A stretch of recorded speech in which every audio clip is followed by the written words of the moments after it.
Le ministère prophétique implique l'aspect que par l'onction vient la révélation. De manière générale, nous pouvons accepter que le Saint-Esprit réalise toutes choses, qu'il en ait l'initiative, qu'il conduise, étant la force et inspirant tout.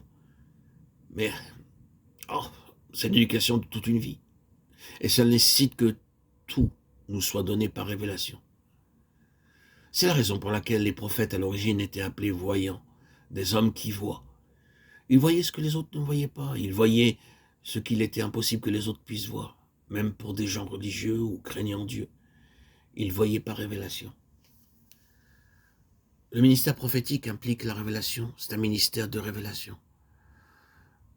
Plus avant, nous examinerons cela de plus près, mais je désire seulement mettre l'accent sur cet aspect maintenant. Je ne me réfère pas en disant cela à une révélation en dehors des Écritures. Je ne cautionne pas certains prophètes aujourd'hui dans l'Église qui prophétisent en dehors de ce qui est scripturaire. Non.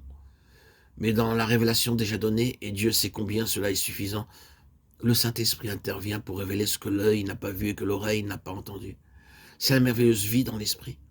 C'est une vie de constante découverte. Tout est plein de surprises et sujet d'émerveillement. Une vie sous l'autorité du Saint-Esprit ne peut jamais demeurer statique. Elle ne peut ici-bas jamais atteindre le point extrême ni parvenir au stade où toute la somme de la vérité puisse être enfermée dans une boîte. Une vie véritablement dans le Saint-Esprit est une vie qui est consciente, que cela dépasse et transcende bien au-delà de tout ce que nous avons vu, saisi ou ressenti. Les personnes qui connaissent et qui cependant demeurent sur une position statique, sans parvenir à voir au-delà de leur position présente, sont sur une base qui est étrangère à la pensée du Saint-Esprit. Le ministère prophétique sous l'autorité du Saint-Esprit est un ministère caractérisé par une révélation grandissante. Le prophète était un homme qui retournait sans cesse vers Dieu et qui ne s'avisait à parler de nouveau que lorsque Dieu lui avait montré. Il n'agissait pas de lui-même à cause de son professionnalisme, parce qu'il était prophète et que l'on s'attendait à cela de sa part. Il n'y avait rien de professionnel dans son attitude. Lorsque cela arrivait, c'était une tragédie pour la fonction prophétique.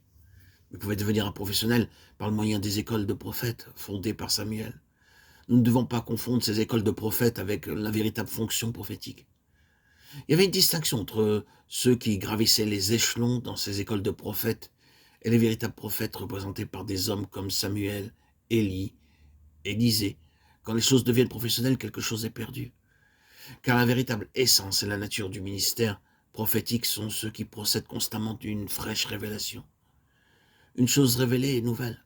Cela peut être une chose ancienne. Mais il y a quelque chose de frais lorsque la révélation est accordée, et cela est si neuf et merveilleux que les effets se traduisent par quelque chose de jamais vu auparavant, quoique des milliers aient pu le voir avant cela. C'est la nature de la révélation de maintenir les choses vivantes, fraîches et pleines de l'énergie divine. Vous ne pouvez pas recouvrer une ancienne position uniquement par le moyen d'une doctrine ancienne. Vous ne pourrez jamais recouvrer quelque chose de divin et qui est perdu en déclarant seulement l'exacte vérité. Vous pouvez déclarer avec exactitude la vérité décrite dans le Nouveau Testament, mais vous serez bien loin des résultats obtenus au cours de cette période.